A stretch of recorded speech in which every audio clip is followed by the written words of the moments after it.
Hello everyone, welcome to my online classroom. और आज इस वीडियो में हम कंटिन्यू करेंगे क्लास 10th का 7 चैप्टर जो है हिस्ट्री का प्रिंट कल्चर, उसी को कंटिन्यू करेंगे। इससे पहले कि जो भी पेजेस थे वो मैंने अपने प्रीवियस वीडियो बना दी है, वो अगर आपने नहीं देखे तो प्लीज़ देख लीजिएगा। तो चलिए आज हम स्टार्ट करते हैं पेज नंबर 6। और इसमें देखिए, इससे पहले हमने पढ़ लिया कि किस तरह से हैंड प्रिंटिंग जो है वो मैकेनिकल प्रिंटिंग में कन्वर्ट हुई। और सबसे पहले जो प्रिंटिंग मशीन थी वो ग्यूटेनबर्ग ने इन्वेंट की थी, जो जर्मनी से बिलोंग करता था। और उसकी जो सबसे फर्स्ट बुक जो उसने अपनी प्रिंटिंग मशीन के थ्रू प्रिंट की थी वो थी बाइबल, जिसकी 180 कॉपीज उसने प्रिंट की थी। वो कितने ईयर में? 3 ईयर में। तो यहाँ से क्वेश्चन बनते हैं, इसलिए मैं आपको रिपीट करवा रही हूँ, रिवाइज करा रही हूँ। इसके साथ ही देखिए यहाँ पे एक कॉपी है, जो 180 कॉपीज जो प्रिंट की थी बाइबल की ग्यूटेनबर्ग ने। तो उन 180 कॉपीज में आप जो लोगों को थोड़ी सी मिल पाई वो 50 कॉपीज ही बची थी।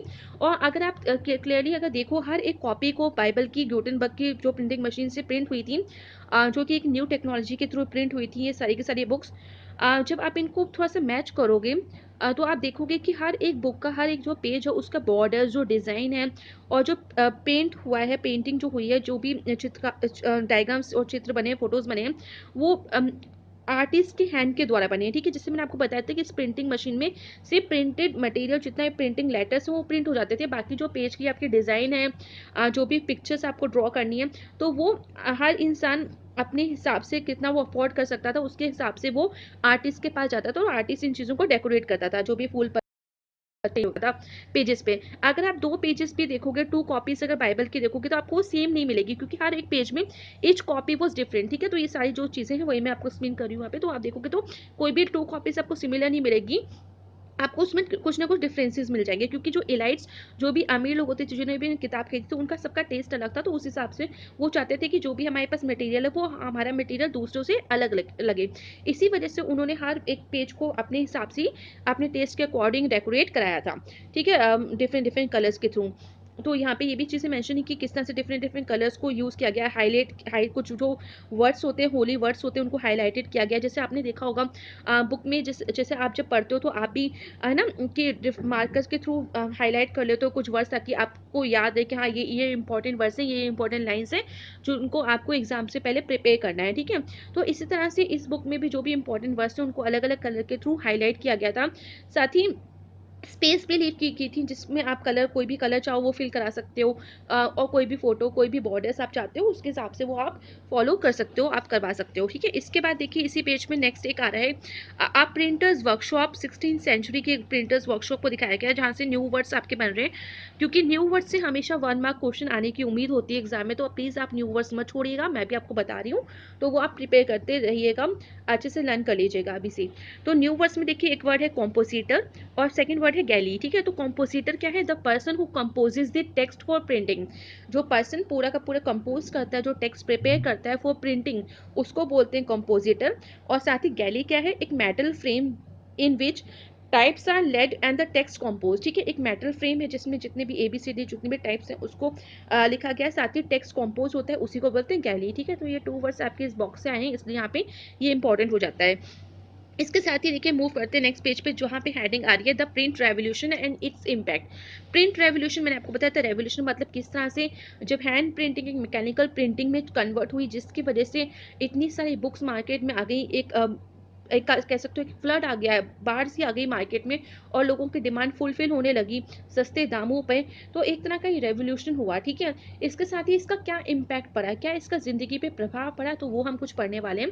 तो देखिए what was the print revolution, सबसे पहले हमें समझना है कि व्हाट वाज, क्योंकि क्वेश्चन देखिए पहले आ गया what was the print revolution, तो मैंने आपको बता दिया कि what is the meaning of print revolution.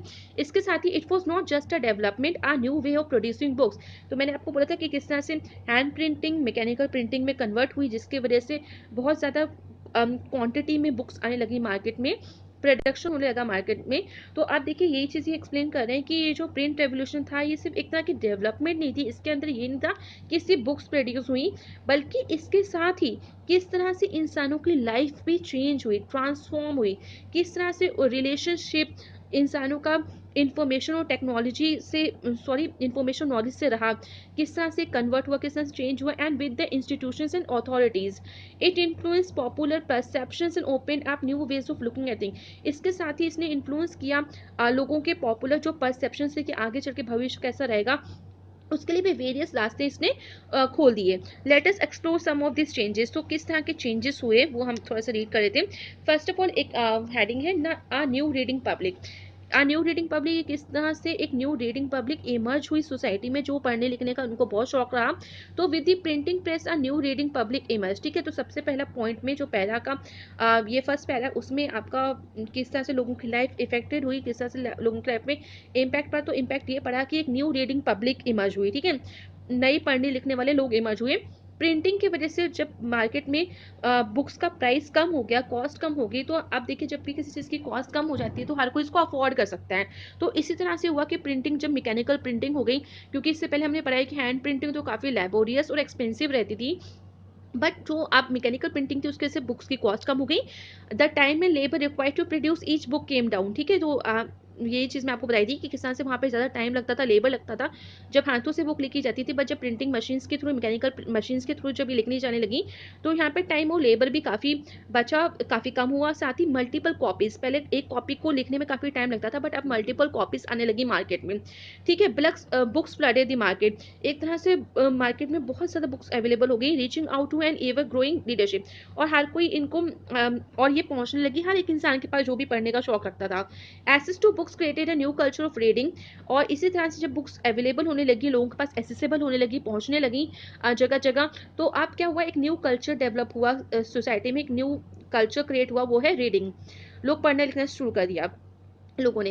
Earlier reading was restricted to the elites. अगर रीडिंग का पोर्शन देखें तो पहले ज़माने में क्या था, जितने अमीर लोग होते थे, इलाइट्स मतलब जो स्पेशल ग्रुप, एक ले लीजिए सोसाइटी का जो एक स्पेशल ग्रुप होता है, यहाँ अमीर तबके के लोगों से लिया ये वर्ड इलाइट्स बोला जाता है। तो उन वहीं तक रेस्ट्रिक्टेड था। जो सामान्य जनता थी, कॉमन पीपल थे, उनको पढ़ने का कोई अधिकार नहीं था। ठीक है, बट अब देखिए क्या चेंज हुए, common people lived in a world of oral culture. तो reading was restricted to the elites, की ये वो समय था कि सिर्फ जो रीडिंग था वो इलाइट्स लोग, अमीर लोगों के कब्जे में था, ये उनके कंट्रोल में था। बाकी जो कॉमन पीपल थी वो तो बस ओरल कल्चर को फॉलो करती थी। ओरल मतलब जैसे सुना सुनाया, जैसे कहानी नहीं सुनते, एक व्यक्ति से दूसरी तक कहानियां पहुंचती हैं, तो उसी तरह से कॉमन ये जो कल्चर था, ओरल कल्चर को ही फॉलो करते थे common public. They heard sacred text, read out ballads recited and folk tales narrated. इसके साथ ही वो जो पुराने पवित्र ग्रंथ होते थे, किताबें होती थी, उनको पढ़ते थे, बैलेट्स को रिसाइट करते थे, और फोक्स टेल्स को भी नरेट करते थे। तो ये सब वो जैसे आपने देखा होगा कि होली जो भी टेक्स्ट होते हैं, जो भी श्लोक वगैरह होते हैं, उनको पढ़ पढ़ के, है ना, बोला जाता है, ज़ोर से बोला जाता है, जिसकी वजह से दूसरा इंसान को उसको सुनता है और सीखता है। इसी तरह से देखिए बैलेट्स वर्ड आया है यहाँ पे, तो बैलेट्स न्यू वर्ड से, मैंने आपको बताया कि न्यू वर्ड से हमेशा इंपॉर्टेंट क्वेश्चन बनते हैं। तो बैलेट का मतलब एक हिस्टोरिकल अकाउंट और folk tale in verse usually sung और रिसाइटेड। तो बैलेट एक तरह का हिस्टोरिकल अकाउंट होता है, फोक टेल कहानी उनका होता है, जिसको संग किया जाता है, जिसको गाया जाता है या रिसाइट करके उसको सुनाया जाता है। ठीक है, तो फॉक टेल्स हो गई, तो इस तरह की कहानियों को सुनाया जाता है, सारा ओरल कल्चर था। Knowledge was transferred orally. तो नॉलेज जो थी, एक इंसान की नॉलेज दूसरे इंसान तक कैसे ट्रांसफर होती थी, थ्रू ओरली। ठीक है, बोल बोल के होती थी। तो people collectively heard a story. आपने देखा होगा पीपल क्या करते थे, कलेक्टिवली कोई कहानी को सुनते थे और सॉ आ परफॉर्मेंस, या फिर देखते थे परफॉर्मेंस के थ्रू। ठीक है, नाटक के थ्रू, मंच पे। As you will see in chapter 8 they did not read a book individually and silently. तो थोड़ा सा इसका कंटेंट आप पेज चैप्टर 8 में पढ़ेंगे, जहाँ पे वो बुक्स को इंडिविजुअली और साइलेंटली नहीं पढ़ते थे। Before the age of print books were not only expensive but they could not be produce in sufficient number. अगर प्रिंट कल्चर की बात करें, जब इसका प्रिंटिंग कल्चर नहीं आया था, तो उससे पहले जो बुक्स थी वो काफ़ी एक्सपेंसिव तो थी, साथ में वो जब मार्केट में आती थी वो बहुत ही कम नंबर में आती थी, सफिशिएंट नंबर्स में नहीं आती थी, जिसकी वजह से हर कोई अफोर्ड नहीं कर पाता था, हर कोई एक्सेस नहीं कर पाता था उन बुक्स को। इस वजह से इतना reading culture, reading public emerge नहीं हुई। बट अब जब प्रिंटिंग मशीन के थ्रू इतनी सारी बुक्स मार्केट में आने लगी, एक्सेस भी इजीली होने लगी, अफोर्डेबल थी, तो अब जो है वाइडर सेक्शन, जो सोसाइटी के काफ़ी सारे लोग हैं, उन तक ये बुक्स पहुंचने लगी। और इस तरह से देखिए जो लास्ट लाइन है वो बहुत इंपॉर्टेंट लाइन है, कि इस तरह से if earlier there was a hearing public, now a reading public came into being. तो प्रिंटिंग से पहले जब हैंड प्रिंटिंग का टाइम था, तब हियरिंग पब्लिक ज़्यादा थी, क्योंकि बुक्स इतनी मार्केट में थी नहीं। बट अब जब बुक्स इतनी मार्केट में आ गई हैं, तो अब ये जो हियरिंग पब्लिक है, जो सुनने वाली पब्लिक, पहले सुन सुन के सुन के वो सीखती थी, पढ़ती थी, जो भी ज्ञान है वो सुन के मिलता था। अब क्या है, अब वो लोग खुद पढ़ते हैं। ठीक है, तो अब जो हियरिंग पब्लिक है वो किस में कन्वर्ट होगी, रीडिंग पब्लिक में। अब वो खुद पढ़ने लिखने लगे। But the transition was not so simple. Transition मतलब जो ये चेंज हुआ, ट्रांसफर एक तरह से हुआ कि किस तरह से जो हियरिंग पब्लिक थी रीडिंग पब्लिक में बदली, ये कुछ सिंपल नहीं था, ठीक है। इसके लिए भी काफ़ी मेहनत लगी। क्या चेंजेस हुए? Books could be read only by the literate and the rates of literacy in most European countries were very low till the 20th century. तो ये लाइन मार्क करने के लिए है बिल्कुल यहाँ पे, कि जो ये बोला है कि जो ट्रांजिशन हुआ हियरिंग पब्लिक का रीडिंग पब्लिक का, इतना ईजी नहीं रहा। क्यों? क्योंकि यूरोपियन कंट्रीज उसमें उस टाइम तक देखें, आप जाहिर सी बात है कि अगर आपको कोई बुक पढ़नी है तो आप इससे पहले आपको पढ़ना तो आना चाहिए ना। तो अगर वहाँ का लिटरेसी रेट देखें तो बहुत ही कम था वहाँ। 20th सेंचुरी तक बहुत ही कम लोग पढ़ना लिखना जानते थे। How then could publishers pursue the common people to welcome the printed book? तो अब पब्लिशर्स के पास ये क्वेश्चन आया, उनको ये किस तरह से वो राजी करें, ठीक है। परस्यूट मीन्स होता है राजी करें कॉमन पब्लिक को कि आप भी प्रिंटेड बुक्स को लीजिए, खरीदिए और पढ़िए। देखिए एज अ पब्लिशर जब आप प्रिंटिंग मशीन लगा रहे हो तो आप तो चाहोगे ना कि आप हर तरह की बुक छापो और आपकी ज़्यादा से ज़्यादा इनकम हो, हर कोई आपकी बुक्स को पढ़े खरीदे। तो आप खरीदेगा कौन? जो पढ़ा लिखा है। बट उनका क्या, जो पढ़े लिखे नहीं है, आप तो चाहोगे ना कि वो भी पढ़े, वो भी आपकी बुक्स को खरीदे। तो इसकी तरह, क्योंकि एक आप इन्वेस्टर की तरह, एक बिजनेसमैन की तरह सोचो तो यही जवाब होगा। तो किस तरह से वो राजी करें कॉमन पब्लिक को भी कि वो भी प्रिंटेड बुक्स को खरीदें?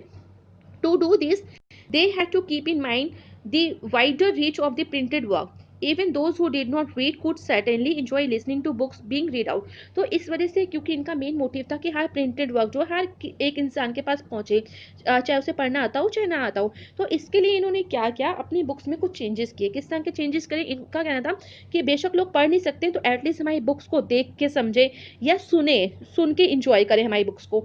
तो इसके लिए प्रिंटर्स ने क्या किया, begin publishing popular ballads and folk tales in such books would be profusely illustrated with pictures. तो इन्होंने क्या किया प्रिंटर्स ने, जब आप इस तरह की जब ये बुक्स पब्लिश करने लगी, किस टॉपिक से? देखिए उस टाइम बहुत जो पुराने ग्रंथ होते थे, कहानियां होती थी, उन्हीं को पढ़ना लोग ज़्यादा पसंद करते थे।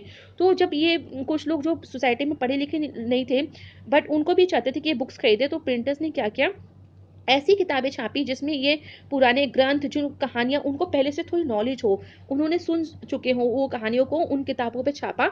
और प्रोफ्यूसली इलस्ट्रेटेड विद पिक्चर्स, बहुत ही दरिया दिली के साथ इन्होंने उन पिक्चर्स को, पिक्चर्स के थ्रू, ठीक है, जैसे चित्र बना होता है ना, तो पूरी किताब में चित्र बना दिए ग्रंथों से, कहानियों से रिलेटेड।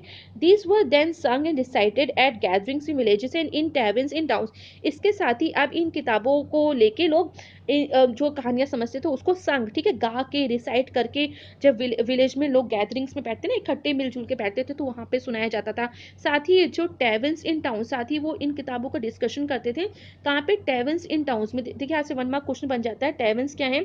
तो places where people gather to drink alcohol, to be served food and to meet friends and exchange news. तो टेवर्न्स एक तरह के जैसे पब होते हैं ना आजकल के ज़माने में, तो उस तरह के होटल्स या पब समझिए जहाँ पे लोग मिलते थे, अल्कोहल पीते थे और साथ ही खाना खाते थे और अपने दोस्तों से मिलते थे और न्यूज़ को एक्सचेंज करते थे। तो वहाँ पे अभी इन बुक्स की हेल्प से इस तरह की रिसाइट करते थे और संग करते थे, जिससे कि लोगों को नॉलेज मिल सके, वो अपने पुराने ग्रंथों के बारे में और कहानी के बारे में जान सकें। जैसे इसी का मैं एग्जांपल आपको बताती हूँ। आपको याद होगा आपकी जब नर्सरी क्लासेस में और फर्स्ट क्लास में स्पेशली आपकी जो बुक्स होती थी काफ़ी कलरफुल होती थी, काफ़ी पिक्चर्स होती थी। उसमें पढ़ने का जो कॉन्टेंट होता था वो कम होता था बट पिक्चर्स बहुत होती थी, क्योंकि उस एज के जो बच्चे हैं वहाँ उनको इतना पढ़ना नहीं आता, ठीक है, बट वो कहानी को देख देख के समझ सकते हैं, ठीक है। जैसे आपको थ्रस्टी क्रो की कहानी याद होगी कि किस तरह से पूरे के पूरा उस कहानी को डिपिक्ट किया गया था पिक्चर के थ्रू। तो इसी तरह से इन बुक्स में भी पिक्चर्स के थ्रू ही, ताकि अगर किसी को पढ़ना लिखना नहीं आता बट वो पिक्चर्स के थ्रू वो कहानी को समझ सकता है। तो देखिए कितना ज़्यादा इन्होंने पब्लिशर्स ने अपना माइंड यूज़ किया ताकि उनका बिजनेस एक्सपेंड हो सके, ठीक है, और वो ज़्यादा से ज़्यादा फ़ायदा उठा सकें प्रिंटिंग मशीन का। ओरल कल्चर दस entered print and printed material was orally transmitted. इसके साथ ही देखिए ओरल जो कल्चर था प्रिंट का, वो अब प्रिंटेड मटेरियल में आने लगा, वो ओरली ट्रांसमिटेड, ठीक है। तो ओरल कल्चर आप किस तरह से आने लगा मार्केट में, प्रिंटेड मटेरियल में कन्वर्ट हो गया। The line get separated the oral and reading cultures became blood. पहले कभी कभी ऐसा होता कि ओरल और रीडिंग कल्चर्स बहुत धुंधले दिखाई देते थे, but and the hearing public and reading public became intermingled. बट आज के टाइम में देखिए हियरिंग पब्लिक और जो रीडिंग पब्लिक थी वो इंटरमिगल, एक दूसरे से मिलजुल के रहने लगी। जो हियरिंग पब्लिक थी वो रीडिंग पब्लिक बन गई, आप कह सकते हो जो रीडिंग पब्लिक थी वो हियरिंग पब्लिक में कन्वर्ट होगी। तो एक तरह से ये इन दोनों का इंटरमिगल, एक तरह से ये मिलजुल के रहने लगे। इस तरह से प्रिंटिंग कल्चर ने रीडिंग पब्लिक और हियरिंग पब्लिक को एक साथ मिला दिया। ठीक है, लास्ट लाइन का मतलब यही है कि किस तरह से प्रिंट कल्चर ने, प्रिंटिंग मशीन ने रीडिंग पब्लिक को एक साथ मिला दिया। इसके बाद मूव करते हैं नेक्स्ट हेडिंग में, जो कि है आपकी religious debates and the fair of print. ऐसा भी हुआ कि किस तरह से प्रिंट कल्चर की वजह से काफ़ी सारे रिलीजियस डिबेट्स हुए, धार्मिक वाद विवाद हुए, ठीक है, और साथ ही फेयर ऑफ प्रिंट। किन लोगों को फेयर ऑफ प्रिंट था कि अगर प्रिंट आएगी उनकी ज़िंदगी में तो उनको बहुत डर था कि शायद उनका वर्चस्व जो है समाज में वो ख़त्म हो जाएगा। तो ऐसा किसको डर था? देखिए, हमेशा याद रखिएगा, जब भी कोई इन्वेंशन होती है न्यू चीज़, तो उसको हर कोई ओपन हार्टली उसको वेलकम नहीं करता, कुछ लोगों को डर लगता है। तो वही हम पढ़ने वाले हैं कि किन लोगों को डर था, ठीक है, कि अगर प्रिंट कल्चर आएगा तो क्या कुछ प्रॉब्लम उनको होने वाली है। तो यहाँ से भी आपका 3 मार्क का 5 मार्क का क्वेश्चन इस टॉपिक से बनता है, तो प्लीज़ इसको ध्यान से सुनिएगा। Print created the possibility of wide circulation of ideas and introduced a new world of debate and discussion। तो प्रिंट कल्चर के वजह से काफ़ी सारे आइडियाज सर्कुलेट हुए एक जगह से दूसरी जगह, साथ ही एक न्यू वर्ल्ड बना जिसमें डिबेट और डिस्कशन होता था। क्योंकि 10 लोग जब किसी बात को सुनते हैं तो वो अपने अपने व्यू रखते हैं, तो इस तरह से एक डिबेट हो जाता है। Even those who disagreed with established authorities could now print and circulate their ideas. Even जो लोग इस प्रिंट कल्चर की जो एस्टैब्लिश अथॉरिटीज से जो डिसएग्री थे, वो भी प्रिंट कल्चर को मानने लगे और सर्कुलेट करने लगे इनके आइडियाज को। Through the printed message they could pursued people to think differently and move them to action.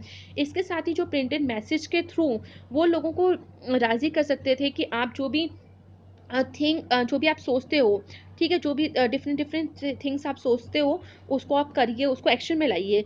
This has significance in different space of life. तो इस तरह के कुछ एग्जांपल्स हम काफ़ी सारे लाइफ के स्पेस में देख सकते हैं। Not every one welcome the printed book. देखिए, जब प्रिंटेड बुक, जैसे मैंने आपको बताया, जब बुक्स आई, प्रिंटेड मटेरियल की प्रिंटेड बुक्स आई, तो ये हर किसी ने वेलकम नहीं किया। क्यों? And those who did also had fears about it. और कई लोगों को प्रिंट कल्चर की वजह से खतरा था, डर भी था। Many was apprehensive of the effects that the easier access to the printed word and the wider circulation books could have on people's mind. काफ़ी लोगों को ये डर था कि जो ईजियर, ये इतनी सस्ते दामों पे बुक अफोर्ड हो रही है, मार्केट में आ रही है, इसके वजह से जो पीपल के, जो कॉमन पब्लिक को, उनके दिमाग पे कुछ अलग गलत असर पड़ सकता है। It was fear that if there was no control over that was printed and read then rebellious and religious thoughts might spread. इन लोगों का मानना था, ये बेशक अगर मैं बोलूँ किन लोगों की बात हो रही है जिनको डर था प्रिंट कल्चर से, तो ये जो रिलीजियस गुरुज होते हैं, हर एक धर्म में देखने को आपने प्रीस्ट होते हैं, क्लर्जी होते हैं, तो उनको ये डर था, ठीक है। क्या डर था कि अगर इस तरह से प्रिंटेड मटेरियल आने लगा, हर कोई बाइबल की बातें पढ़ने लगा, तो हमारे पास तो कोई आएगा ही नहीं। तो बहुत ज़रूरी है कि कंट्रोल लगाया जाए, नहीं तो जो पब्लिक है पढ़ पढ़ के रेबेलियस बन जाएगी, विद्रोही बन जाएगी, साथ ही इरिलीजियस, आधार्मिक आधार्मिक बन जाएगी। If the happen the authority of valuable literature would be destroy. इस तरह से जो भी वैल्यूबल लिटरेचर है वो भी डिस्ट्रॉय हो जाएगा। Expressed by religious authorities and monarchs as well as many writers and artists, this anxiety was the basis of widespread criticism of new printed literature that had begun to circulate। तो देखिए, यहाँ पे यही चीज़ mention की कि जो कौन से ऐसे लोग थे जिनको फेयर था और जो जिन्होंने प्रिंट कल्चर को वेलकम नहीं किया, तो वो थे रिलीजियस अथॉरिटीज़, ठीक है, जितने भी रिलीजियस गुरुज थे, जो मोनार्क्स थे, राजा रानी का जो शासन रहा, तो उनको भी डर था।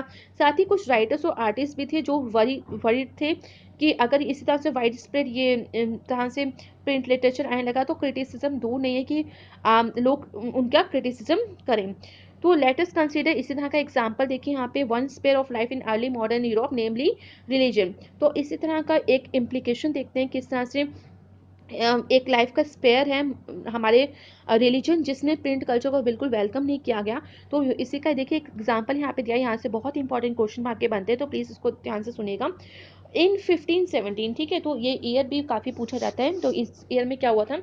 In 1517 the religious reformer Martin Luther wrote 95 thesis criticising many of the practices and rituals of the Roman Catholic Church। तो 1517 ईयर में मार्टिन लूथर एक रिलीजियस रिफॉर्मर थे। इन्होंने 95 थीसिस, जैसे निबंध होते हैं ना काफ़ी एक टॉपिक पे लेके, तो उन्होंने 95 थीसिस लिखी थी। और इसमें उन्होंने क्रिटिसाइज किया था प्रैक्टिसिंग एंड रिचुअल्स, इसको रिचुअल्स भी प्रोनाउंस करते हैं। तो जो भी प्रैक्टिसेस और जो भी कस्टम होता है, जो भी कल्चर होता है, डिफरेंट डिफरेंट जो संस्कार होते हैं जो रोमन कैथोलिक चर्च वहाँ पे लोगों से कराता था, उसको क्रिटिसाइज़ किया है मार्टिन लूथर ने अपने 95 थीसिस में।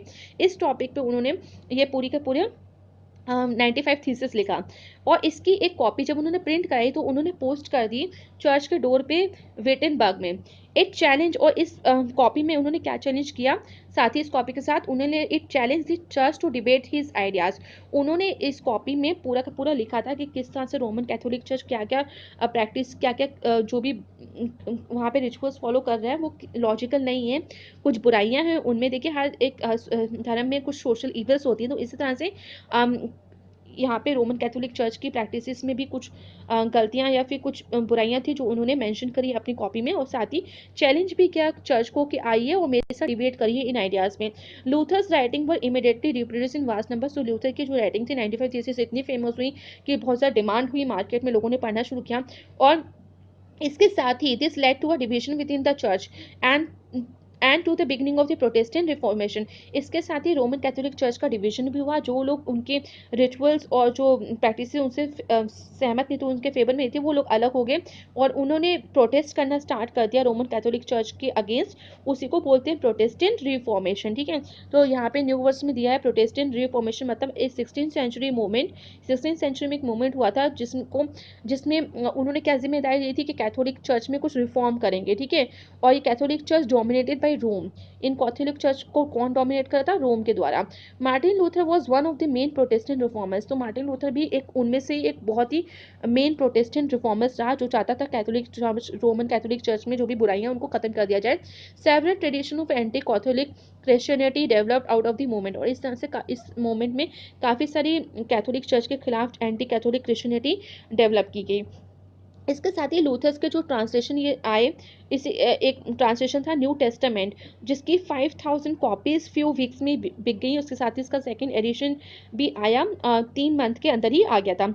और इसके साथ ही देखिए लूथर ने एक लाइन यहाँ बोली थी थैंक यू बोलने के लिए प्रिंट कल्चर को। वो लाइन थी, printing is the ultimate gift of God and the greatest one. इसको मार्क कर लीजिए, यहाँ से 1 मार्क क्वेश्चन कई बार बनता है कि हु वो said this line, printing is the ultimate gift of God and the greatest one. ठीक है, कि प्रिंट कल्चर एक अल्टीमेट गिफ्ट है गॉड का और सबसे महान गिफ्ट है। तो ये लाइन काफ़ी बार पूछी जाती है, तो इस पैरा से आपके बहुत सारे इंपॉर्टेंट क्वेश्चन बन जाते हैं। Several scholars in fact think that print brought about a new intellectual atmosphere and had helped spread the new ideas that led to the reformation। तो काफ़ी स्कॉलर्स का ये मानना था कि प्रिंट कल्चर की वजह से इंटेलेक्चुअल एटमोसफेयर आया, लोगों ने सोचना समझना शुरू किया और न्यू आइडियाज़ भी आए रिफॉर्मेशन से रिलेटेड। इसके साथ मूव करते हैं नेक्स्ट पेज में, जो कि आपका नेक्स्ट पेज में आपका टॉपिक आ रहा है प्रिंट एंड डाइसेंट, ठीक है। तो यहाँ पे सबसे पहली बात कि प्रिंट मतलब तो हमें पता है, डाइसेंट मतलब क्या होता है, जब भी सपोज करिए कोई भी रूलर है आपसे कोई भी चीज़ कह रहा है फॉलो करने के लिए और आप उसको फॉलो नहीं करते तो आपको पनिशमेंट मिलती है। या तो आपको मार दिया जाता है, या तो आपको बोला जाता है कि आप उस चीज़ को फॉलो करो, या आपको मार दिया जाएगा, या आपको उस देश से निकाल दिया जाएगा। तो इस तरह से तो ये डाइसेंट जो है ये डिफरेंट डिफरेंट जगह आप उसको फिट कर सकते हो। जैसे बेसिकली हिस्ट्री में रिलीजियस डाइसेंट के नाम से फेमस है कि अगर आपको कोई रूलर बोले इस रिलीजन को फॉलो करो और आप नहीं करते हो तो किस तरह की आपको पनिशमेंट मिलती है। तो इस तरह के काफ़ी रिलीजियस डाइसेंट पाए गए उस टाइम भी। तो print and popular religious literature stimulated many distinctive individual interpretation of faith even among little educated working people. In the 16th century, Manutio, a miller in Italy, began to read books that were available in his locality. तो देखिए print और popular religious literature के साथ ही काफ़ी सारे individual interpretations भी हुए faith even among little educated working people. जो कम पढ़े लिखे लोग थे उन्होंने भी रिलीजियस लिटरेचर को पढ़ना स्टार्ट किया, जो भी उनका फेथ था। और काफ़ी सारे इंटरप्रिटेशन उन्होंने अपने आप इन जो भी वो समझते थे अपने रिलीजन को उसको लिखना उन्होंने स्टार्ट कर दिया, न्यू न्यू किताबों में उसको मेंशन करना स्टार्ट कर दिया। इसी तरह का एग्जांपल है 16th सेंचुरी मैन्यूशियो नाम का एक माइलर था इटली में, चक्की पे काम करने वाला आदमी मैन्यूशियो। उसने बुक्स को रीड करना स्टार्ट किया और साथ में जो उसके लोकेलिटी में जो भी बुक्स अवेलेबल होती थी उसको वो पढ़ता था। ही री interpreted the message of Bible and formulated a view of God and creation that interest the Roman Catholic church. इसके साथ ही इसने क्या किया, जो बाइबल किताब जो मैसेज होता है बाइबल का, तो इसने उस बुक को अच्छे से पढ़ा बाइबल को, जो भी व्यू था गॉड को, जो भी इसको समझ में आया क्रिएशन हुआ, जो भी रोमन कैथोलिक चर्च के हिसाब से उसको नॉलेज थी, तो जो भी इसने पढ़ा उसके बाद इसने वो खुद उस बुक को ट्रांसलेट किया और खुद लिख दिया। When the Roman church begin it's inquisition to repress heretical ideas, Manutio was hauled up twice and ultimately executed. तो इसके साथ ही जब रोमन चर्च ने ये सब इंक्वायरी की, जैसे इंक्वेशन वर्ड है कि एक फॉर्मर रोमन कैथोलिक कोर्ट होता था जो आइडेंटिफाई करता था इन तरह के लोगों को और पनिश करता था हेरेटिक्स को, ठीक है। हेरेटिकल होता है believes which do not follow the accepted teachings of the church in medieval times here say was seen as threat to the right of the church to decide on what should be believed and what should not. Heretical beliefs were severely punished. तो ये देखिए, तो church के जो बोलेगा, हम इनका मानना था कि चर्च की किताबों में या चर्च जो नॉलेज दे रहा है वही आपको मानना है, बाकी अपनी मर्जी से आप कुछ नहीं मान सकते। तो चर्च को पूरा अधिकार था कि क्या आप चीज़ों को आपको बिलीव करना है, किन चीज़ों को नहीं करना था। अगर आप वो चीज़ें फॉलो नहीं करते थे तो उस टाइम पे इस तरह के अगर हेरेटिकल आइडियाज होते थे तो उनको पनिशमेंट मिलती थी। तो मैन्युशियो ने क्या कर दिया था कि उसने पूरी की पूरी बाइबल ही एक तरह से न्यू मैसेज जो उसने समझा उसको ट्रांसलेट कर दिया। तो अब मैन्युशियो को जो है काफ़ी बार, 2 बार तो उसको होल्ड अप किया गया और साथ ही उसको अल्टीमेटली उसको एग्जीक्यूट कर दिया गया, मार दिया गया। The Roman is troubled by such effects of popular readings and questionings of faith impose severe controls over publishers and book sellers. इसके साथ ही देखिए रोमन चर्च को काफ़ी सारी प्रॉब्लम्स ट्रबल आने लगे, क्योंकि जो भी लोग अपनी पॉपुलर रीडिंग्स और जो भी किताबें होती थी जो भी पढ़ते थे वो आके चर्च में क्वेश्चन पूछते थे, ठीक है, फेथ और धर्म से रिलेटेड। अब क्या होता था, रोमन चर्च के पास कोई जवाब नहीं होता था, तो इस वजह से इन बुक्स की वजह से उनको ये सारी प्रॉब्लम्स फेस करनी पड़ी थी चर्च में। तो इन्होंने सोचा कि क्यों ना हम पब्लिशर्स और बुक सेलर्स जो इन किताबों को पब्लिश कर रहे हैं, जो लिख रहे हैं उन पे तो हम कोई कंट्रोल नहीं कर सकते, पर जो पब्लिशर्स हैं और जो बुक सेलर्स हैं जो इन किताबों को बेच रहे हैं, कम से कम उनको हम कंट्रोल कर सकते हैं। तो इन्होंने क्या किया, रोमन कैथोलिक चर्च ने एक पूरी की पूरी, यहाँ से 1 मार्क क्वेश्चन आपका बन जाता है, काफ़ी सारे इस पैरा से 1 मार्क क्वेश्चन आपके बन रहे हैं। तो यहीं से एक 1 मार्क क्वेश्चन भी बनता है कि what do you mean by prohibited books, और किस ईयर में इनको प्रोहिबिटेड किया था। तो रोमन कैथोलिक चर्च ने उन बुक्स को प्रोहिबिटेड बुक्स में डाला जो कि उनको लगता था खतरनाक है, उनके वजह से पब्लिक में जो रिलीजियस चीज़ें हैं वो शायद वो इरिलीजियस हो जाएंगी, इमोरल हो जाएंगी। तो इस वजह से उन्होंने कुछ बुक्स को एक प्रोहिबिटेड बुक्स के इंडेक्स में ला के लिख दिया और कहा कि कोई भी पब्लिशर इन बुक्स को प्रिंट नहीं करेगा और साथ ही कोई बुक सेलर इन बुक्स को बेचेगा नहीं, ठीक है। तो ये कुछ बुक्स उन्होंने मेंशन कर दी जो भी उनको लगता था कि ये बुक्स उनके लिए खतरनाक साबित हो सकती हैं रोमन कैथोलिक चर्च को। तो उन्होंने ये बुक्स की एक लिस्ट बनाई पूरी लंबी सी और उस इंडेक्स में ये सही बुक्स को मेंशन कर दिया और उसी को कहा गया index of prohibited books from 1558, ठीक है। ये कुछ बुक्स हैं जो 1558 से प्रोहिबिटेड कर दी गई हैं, कोई पब्लिशर इनको छापेगा नहीं, कोई बुक सेलर इनको बेचेगा नहीं। तो देखिए यहाँ से आपके काफ़ी 1 मार्क क्वेश्चन बन जाते हैं, मैन्युस्क्रिप्ट के बारे में आपसे पूछ सकते हैं, ठीक है। रोमन कैथोलिक चर्च के यहाँ से जो वर्ड्स है इंक्विजिशन और हेरेटिकल आइडियाज से आप क्या समझते हो, साथ ही प्रोहिबिटेड बुक से क्या मतलब है और क्यों इन्हें बैन किया था, क्यों मना किया था। अगर कोई भी पब्लिशर या बुक सेलर करता था तो उनको पनिशमेंट मिलती थी, उनका जो भी जहाँ पे वो प्रिंटिंग मशीन होती थी या जो शॉप होती थी उसको कॉन्फिस्केट कर जब्त कर लेते थे। तो इस तरह की चीज़ों को वहाँ पे फॉलो किया गया है। इसके बाद चलिए मूव करते हैं नेक्स्ट पैरा पे, नेक्स्ट पेज पे। वो है आपका next page, the reading mania, ठीक है। किस तरह से new new reading class emerge हुई। तो through the 17 and 18 centuries literacy rates went up in most parts of Europe. अगर 17 और 18 सेंचुरी तक देखें तो लिटरेसी का रेट काफ़ी बढ़ गया था यूरोप में, जिससे मैंने पहले आपको बताया था वहाँ पे बहुत कम था। बट अब क्योंकि बुक्स इतनी आने लगी और किस तरह से लोगों में पढ़ने लिखने की इच्छा स्टार्ट होने लगी, तो इस तरह से लिटरेसी रेट भी काफ़ी हाई हो गया। Churches of different denominations set up schools in villages carrying literacy to peasants and artisans by the end of the 18th century. In some parts of Europe, literacy rates were as high as 60 to 80%. इसके साथ ही देखिए जो churches थे, सब groups with in a religion, देखिए एक religion में डिफरेंट डिफरेंट सब ग्रुप्स होते हैं, ठीक है। जैसे हिंदू धर्म में भी देखोगे आप कास्टिज्म होता है, सब कैटेगरीज होती हैं। इसी तरह से हर एक धर्म में अपनी अलग अलग सब ग्रुप्स होते हैं रिलीजन से रिलेटेड। तो इसी तरह से जो चर्चेस थे डिफरेंट डेनोमिनेशन के वो भी सेटअप हो गए, डिफरेंट डिफरेंट उन्होंने अपने स्कूल सेटअप करे विलेजेस में, ताकि लिटरेसी रेट जो पीजेंट्स हैं, लैंडलेस फार्मर्स हैं और जो आर्टिसंस हैं, है ना, तो वो पढ़ना लिखना स्टार्ट करें, उनके बच्चे पढ़ना लिखना स्टार्ट करें। तो इस मोटिव से चर्च जो थे डिफरेंट डिफरेंट सब ग्रुप्स के एक ही रिलीजन के उन्होंने सेटअप करे स्कूल्स विलेजेस में। और 18 सेंचुरी तक देखें, एंड के 18 सेंचुरी तक तो काफ़ी सारे पार्ट्स में यूरोप के लिटरेसी रेट बहुत ही हाई हो गया था, 60 से 80% हो गया था, बढ़ गया था। और लिटरेसी और school spread in European countries that were a virtual reading mania. और जाहिर सी बात है अगर लिटरेसी रेट बढ़ा, स्कूल्स इतने ओपन हो गए यूरोपियन कंट्रीज में, तो जो रीडिंग मैनिया थी, जो रीडिंग पब्लिक थी वो भी बढ़ गई। और इस वजह से आप जो पब्लिक थी वो डिफरेंट डिफरेंट की बुक्स की डिमांड करने लगी मार्केट में। और इसी तरह से बुक्स भी रीडर्स भी बढ़ गए, साथ में प्रिंटर्स भी काफ़ी संख्या में बढ़ गए। New forms of popular literature appear in print targeting new audiences. इसके साथ ही देखिए जब न्यू पॉपुलर लिटरेचर अपीयर होने लगा प्रिंट में, तो इन्होंने टारगेट किया न्यू ऑडियंसेस को, ठीक है, न्यू ऑडियंसेस की किस तरह से नए नए ऑडियंसेस तक बुक्स को पहुंचाया जा सके। तो इसके लिए बुक सेलर्स ने क्या किया, एम्प्लॉयड किया पैडलर्स को। देखिए पैडलर्स मतलब साइकिल के द्वारा क्या करते थे, कुछ किताबें रख दी जाती थी साइकिल मैन को पास, और साइकिल मैन उनको जगह जगह दूर दूर के इलाकों गाँव में जहाँ पे बुक्स इतनी इजिली मिलती नहीं थी वहाँ पे जाके उन बुक्स को बेच देता था। दियर वर एल्मेनेक्स, तो किस तरह की बुक्स होती थी, देखिए कुछ एल्मेनेक्स होते थे और रिचुअल कैलेंडर्स। तो एल्मेनेक्स कुछ कैलेंडर्स होते थे अलोइंग विद बैलेट्स ऑफ फॉक्टर्स। इस एल्मेनेक्स और जो बैलेट्स होते थे, फॉक्टर्स होती थी, उनको बेचा जाता था। But other form of reading matter largely for entertainment begin to reach ordinary readers as well as. इसके साथ जो भी रीडिंग मैटर होता था इंटरटेनमेंट से रिलेटेड, वो भी ऑर्डिनरी रीडर्स को प्रोवाइड किया जाता था।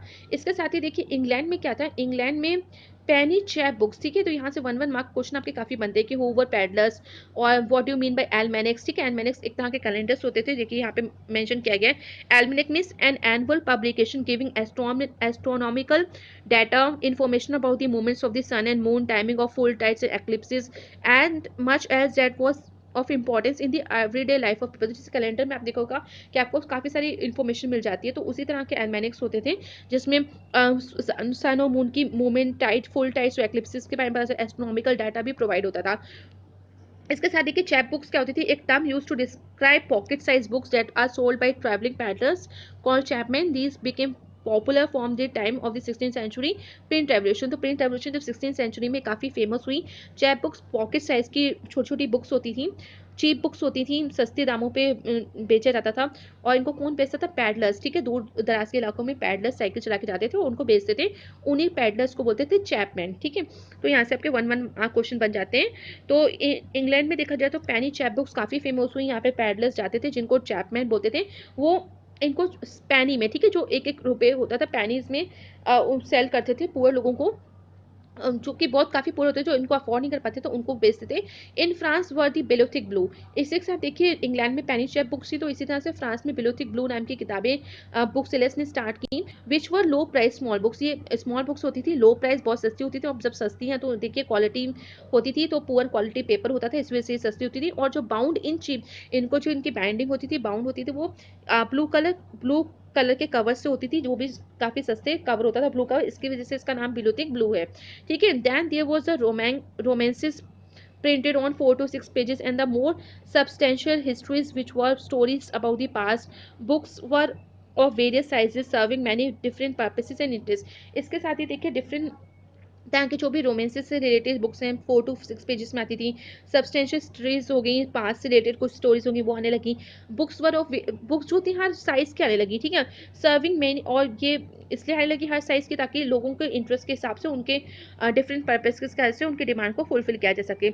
इसके साथ ही देखिए कुछ periodical press develop from the early 18th century combining information about current affairs with entertainment. इसी तरह से कुछ प्रोडिकल प्रेसेस ने क्या क्या डेवलप किया, 18th सेंचुरी में डेवलप हुई, जो कुछ कंबाइनिंग इन्फॉर्मेशन देने लगी, करंट अफेयर्स आने लगा। प्रोडिकल्स देख रहा आपने कुछ जैसे वीकली आते हैं, है ना, मंथली आते हैं, तो करंट अफेयर्स और विद इंटरटेनमेंट के साथ आने लगे। न्यूज़पेपर्स भी छपने लगे, जर्नल्स जो मैगजीन्स थी वो भी आने लगी। और किस तरह की इन्फॉर्मेशन इनमें लिखी जाती थी, न्यूज़पेपर्स और जर्नल्स में वॉर्स और मतलब युद्ध और व्यापार से रिलेटेड इन्फॉर्मेशन, साथ ही किस तरह से डिफरेंट डिफरेंट जो प्लेसेस हैं डेवलप होने लगी हैं, या फिर तो इस तरह की चीज़ें, इस तरह की खबरें इन पेपर्स और जर्नल्स में छपती थी। सिमिलरली द आइडियाज, इसी तरह से देखिए साइंटिस्ट और फिलोसफर्स के जो भी न्यू इन्वेंशन है वो भी कॉमन पब्लिक तक पहुंचाए जाते थे। एंशियंट मिडेवल साइंटिफिक टेक्स्ट जो होते थे उनको भी कंपाइल करते थे, पब्लिश किया जाता था। मैप्स और साइंटिफिक डायग्राम्स भी होते थे, उनको भी प्रिंट किया जाता था। जैसे आप देखिए scientist Isaac Newton begin to publish their discoveries, they could influence a much wider circle of scientifically minded readers. तो जो साइंटिफिकली देखिए हर किसी का अलग अलग टेस्ट होता है, तो उसके अकॉर्डिंग ही पब्लिशर बुक सेलर्स चाहते थे कि वो चीज़ को प्रोवाइड किया जाए मटेरियल को। तो इस तरह की चीज़ें भी प्रोवाइड होने लगे। इसके साथ ही देखिए कुछ राइटर्स की जो थिंकर्स थे, फिलोसफर्स थे, जैसे थॉमस पेने, वॉल्टेयर, जीन जैक्विस रेसो, इनकी भी मटेरियल प्रोवाइड होने लगा, इनको भी प्रिंट करने लगा, जिससे लोग काफ़ी इनको पढ़ते थे। Thus their ideas about science reason rationality found their way into popular literature. तो इस तरह से साइंस रीजन और रैशनलिटी का एक जो दौर था, एक जो आइडियाज़ थे, ये भी काफ़ी पॉपुलर हुए लिटरेचर में। इसके बाद मूव करते हैं नेक्स्ट पेज पे, जो कि trample therefore tyrants of the world. ठीक है, तो इसका मतलब ये कि जो भी जिन्होंने हमारे ऊपर जुल्म किया मतलब कॉमन पब्लिक पे, जहाँ भी जिन लोगों को ऐसा लगा कि हमारे ऊपर जुल्म हुआ है, तो आगे चल के टाइम पे तुम हिलोगे, ठीक है, तुम्हें भी पनिशमेंट मिलेगी। तो ये कुछ वर्ड थे जो कि लुइस सेबेस्टियन मर्सियर के वर्ड थे, तो इनके बारे में पढ़ लेते हैं। By the mid 18th century there was a common conviction that books were a means of spreading progress in enlightenment. Mid 18th century तक यही माना जाता था कि एक कॉमन मोटिव है बुक्स का कि वो स्प्रेड करे प्रोग्रेस और इनलाइटमेंट, ठीक है, नॉलेज को स्प्रेड करे। Many believe that books could change the world, liberate society from despotism and tyranny, and here herald a time when reason and intellect would rule। इसके साथ ही देखिए ये काफ़ी बार माना गया कि प्रिंटिंग बुक्स की वजह से लोगों को लगा कि आगे चल के जो सोसाइटी है वो लिबरेट, आज़ाद हो जाएगी डेस्पोटिज्म से। डेस्पोटिज्म मतलब निरंकुश शासक, ठीक है, जो राजा रानी का शासन होता था, किस तरह से वो अपनी मर्जी से पूरा शासन करते थे, तो उससे उनको स्वतंत्रता मिल जाएगी। शायद साथ ही जो टायरेनी, किस तरह से बहुत ही बुरा जो एक व्यवहार होता है, आप देखते हो जब राजा रानी शासन होता था तो पूरी तरह से टायरेनी, एक तरह से आतंक का माहौल होता था, उससे उनको आज़ादी मिल जाएगी। साथ ही रीजन और इंटेलेक्ट, लोग सोचने समझने की जो शक्ति है वो टाइम वापस आएगा। लुइस सेबेस्टियन मार्सियन अ नॉवेलिस्ट इन 18th सेंचुरी फ्रांस डिक्लेयर। तो लुइस सेबेस्टियन मार्सियन एक फ्रांस का नॉवलिस्ट था 18th सेंचुरी में। उसने डिक्लेयर किया, तो उसने क्या क्या कहा था, the printing press is the most powerful engine of progress and public opinion is the force that will swipe despotism away. ठीक है, तो ये इन्होंने कुछ लाइन बोली थी प्रिंटिंग प्रेस के बारे में, जो काफ़ी इंपॉर्टेंट लाइन्स हैं, आप ध्यान रखिएगा, ये लाइन आपसे पूछी जा सकती है, यहाँ से क्वेश्चन बन जाता है। तो इन्होंने माना था कि प्रिंटिंग प्रेस एक बहुत ही मोस्ट पावरफुल इंजन है प्रोग्रेस का, इसके से काफ़ी प्रोग्रेस हो सकती है। और साथ में पब्लिक जो पढ़ेगी इन सब किताबों को, प्रिंटिंग प्रेस के द्वारा जो छपी किताबें हैं, वो एक टाइम ऐसा आएगा कि वो ये जो डेस्पोटिज्म है उसको पूरा पूरा साफ कर देंगी, मतलब सोसाइटी से डेस्पोटिज्म जो निरंकुश मतलब मोनार्किकल सिस्टम है वो पूरा का पूरा हट जाएगा। In many of Mercier's novels the heroes are transform by acts of reading. Mercier's के काफ़ी सारे नॉवेल्स में देखा गया था जो हीरोज हैं, जो भी कहानी का हीरो नायक होता था, वो पढ़ाई के द्वारा पढ़ लिख के ही अपनी लाइफ को चेंज करता था या लोगों की लाइफ को चेंज करता था। They devour books are lost in the world books create and become enlightened in the process। तो they devour books, ठीक है, तो किस तरह से ये बुक्स जो थी world books enlighten in the process become enlighten in the process, किस किस तरह से जो किताबें थी वो यकीन, किस तरह से उन्होंने लोगों को यकीन कराया, और कि किस तरह का वर्ल्ड होना चाहिए, किस तरह का वर्ल्ड क्रिएट होना चाहिए, किस तरह से प्रोसेस में इनलाइटन किस तरह की नॉलेज होनी चाहिए। तो ये सारी चीज़ें इन बुक्स के through he I. Convinced of the power print in bringing enlightenment and destroying the basis of despotism. इसके साथ ही मर्सियन का ये भी कहना था, उसको पूरा यकीन था कि लोगों को यकीन कराया जा सकता है कि प्रिंट कल्चर के थ्रू ही आप आगे जाके लाइफ में प्रोग्रेस कर सकते हो, आप नॉलेज इंक्रीज कर सकते हो, और साथ ही ये जो डेस्पोटिज्म है उसको भी आप हटा सकते हो। तो मर्सियन ने एक लाइन और बोली थी, trample therefore tyrants of the world, trample before the virtual writer, कि जो उन्होंने भी हमारे ऊपर जुल्म किया है वो आगे चल के आप भी हिलोगे। और किस चीज़ से आप घबराओगे, हिलोगे, आप घबराओगे जो प्रिंट कल्चर आया है, ठीक है, आप जो वर्चुअल राइटर, जो भी राइटर लिखेंगे उसके वजह से आप घबराओगे। तो आप देखिए नेक्स्ट आ रहा है print culture and the French revolution. काफ़ी बार माना जाता है कि प्रिंट कल्चर की वजह से फ्रेंच रेवोल्यूशन हुई, और credit goes to print culture, ठीक है। तो यहाँ पे प्रिंट थोड़ा सा क्वेश्चन यहाँ से बन जाते हैं। Many historians have argued that print culture created the condition with in which French revolution. काफ़ी सारे हिस्टोरियंस का मानना है कि प्रिंट कल्चर की वजह से फ्रांस में फ्रेंच रेवोल्यूशन हुई थी। तो अब देखते हैं क्या कनेक्शन है इसका। तो फर्स्ट 3 टाइप्स आर्ग्यूमेंट्स हुए थे इस टॉपिक से रिलेटेड। तो फर्स्ट आर्ग्यूमेंट ये है कि first popularise the ideas of the enlightenment thinkers, कि प्रिंट के वजह से जो इनलाइटमेंट थिंकर्स थे उनके आइडियाज स्प्रेड हुए, उनके आइडियाज पॉपुलर हुए। Collectively their writings provided a critical commentary on tradition, superstition, despotism, कि इन्होंने जो राइटर्स जो थे, थिंकर्स थे, फिलोसफर थे, उनकी राइटिंग के थ्रू ही सुपरस्टिशन, डेस्पोटिज्म और जो ओल्ड ट्रेडिशन था उसके खिलाफ लोगों ने पढ़ा लिखा और उसके खिलाफ हुए। They argued for the rule of reason rather than custom and demanded that everything be just through the application of reason rationality। तो इसी तरह से लोगों ने डिमांड की कि जो भी कस्टम आप बोलते हो फॉलो करने के, उसके पीछे क्या लॉजिक है, क्या रीज़न है। They attack the sacred authority of the church and the despotic power of the state, thus eroding the legitimacy of a social order based on tradition.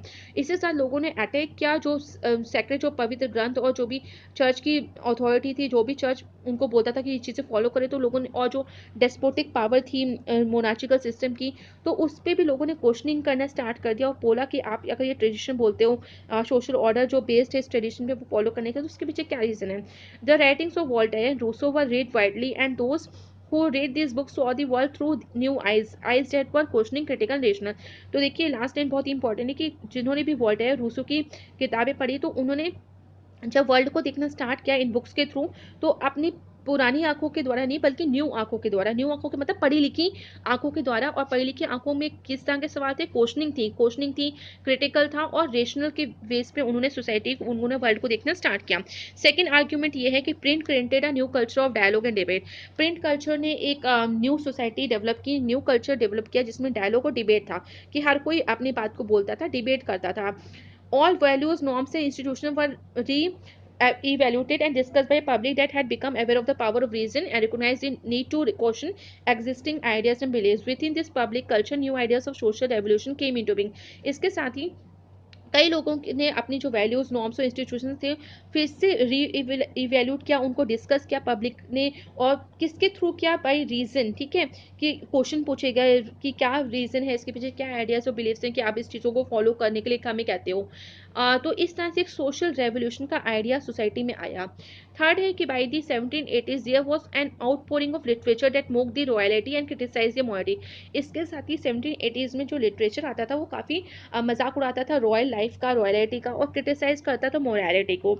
इसके साथ ही देखिए कुछ क्वेश्चंस भी पूछे जाते थे सोशल ऑर्डर के रिलेटेड, और कार्टून्स और कैरिकेचर्स के द्वारा. ठीक है, कार्टून्स के थ्रू, कैरिकेचर्स मतलब व्यंग्यात्मक जो चित्र होते हैं, उसके द्वारा सजेस्ट किया था कि monarchical remain absorbed only in sensual pleasures while the common people suffer immense hardship. ये थोड़ा सा मजाक उड़ाए जाते थे, कार्टून्स के थ्रू व्यंग्यात्मक चित्र प्रेजेंट किए जाते थे, जिसके थ्रू दिखाया जाता था कि किस तरह से राजा और जो महाराजा हैं वो तो अपने आराम से हर मौज मस्ती कर रहे हैं, और जो कॉमन पब्लिक है वो किस तरह से सफ़र कर रही है, किस तरह से मेहनत मजदूरी कर रही है. This literature circulated underground and led to the growth of hostile sentiments against the monarchy.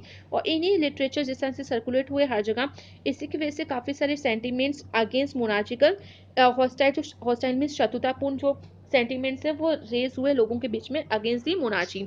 How do we look at this arguments, किस तरह से हम इन आर्ग्यूमेंट्स के देखते हैं. There can be no doubt that print help the spread of ideas. इसमें कोई डाउट नहीं कि प्रिंट की वजह से इस तरह के आइडियाज स्प्रेड हुए, बट हमें एक चीज़ और याद रखनी है कि people did not just one kind of literature. ठीक है, ऐसा नहीं था कि पीपल सिर्फ एक तरह की लिटरेचर, एक ही तरह की किताब को पढ़ते थे. If they read the ideas of Voltaire and Rousseau, they were also expose to monarchical and church propaganda. अगर वो सिर्फ एक ही तरह के आइडियाज पढ़ते जैसे वोल्टेयर और रूसो के आइडियाज, तो बेशक उन्होंने मोनार्चिकल और चर्च प्रोपेगेंडा के खिलाफ काम किया, उसको हटा दिया. They were not influence directly by everything they read और सॉ. देखिए एक चीज़ और कि जो भी चीज़ पढ़ते या देखते थे उससे डायरेक्टली इन्फ्लुएंस नहीं होते थे हर टाइम, हर कोई. The accepted they accepted some ideas and rejected others. कुछ लोग क्या होते हैं सोसाइटी में, बिल्कुल वही चीज़ें कि हर कोई उससे एग्री नहीं होता था, तो कुछ लोग एक्सेप्ट करते थे कुछ आइडियाज़ को, और कुछ लोग, बहुत लोग रिजेक्ट भी कर देते थे. They interpreted things their own way. और लोग क्या करते थे, पढ़ते थे उन चीज़ों को, बट अपनी तरह से उन चीज़ों को समझते थे और इंटरप्रेट करते थे अपने तरीके से. Print did not directly shape their minds, but it did open up the possibility of thinking differently. तो प्रिंट की वजह से ऐसे नहीं था कि उन्होंने एक तरह का माइंड सेटअप कर दिया था कि नहीं आपको तो ऐसे सोचना है, ऐसा नहीं था. बट उन्होंने क्या क्या एक प्रिंट ने क्या चीज़ करी थी, ये पॉसिबिलिटी ला दी थी कि हर कोई हर अपने हिसाब से थिंक डिफरेंटली. ठीक है, अपने हिसाब से अलग अलग तरह से सोच सकता था, और बिल्कुल हर किसी का दिमाग अलग होता है, हर किसी की पर्सनैलिटी अलग होती है, तो वो अपनी तरीके से अलग अलग तरीके से सोचता है और समझता है, उसी के हिसाब से वो उन चीज़ों को अपनी लाइफ में लाता है, उन चीज़ों को फॉलो करता है. तो आई होप कि यहाँ तक आपको क्लियर हो गया होगा. मैंने आपको साथ ही बता दिया कि कौन कौन से क्वेश्चन बहुत इंपॉर्टेंट जो 1 मार्क के क्वेश्चन आपके बनते हैं, तो वो आप अच्छे से प्रिपेयर कर लीजिएगा. साथ ही इस चैप्टर की वर्कशीट आपको प्रोवाइड होगी जिसमें सारे इंपॉर्टेंट क्वेश्चंस होंगे, तो वो वीडियोस भी आप देख लीजिएगा, और इस चैनल को प्लीज़ सब्सक्राइब कर लीजिए जिससे कि आपको जो भी मैं वीडियोस बनाती हूँ उसकी नोटिफिकेशन आपको ईजिली मिले. तो so thank you everyone, and please like share subscribe this channel for more updates.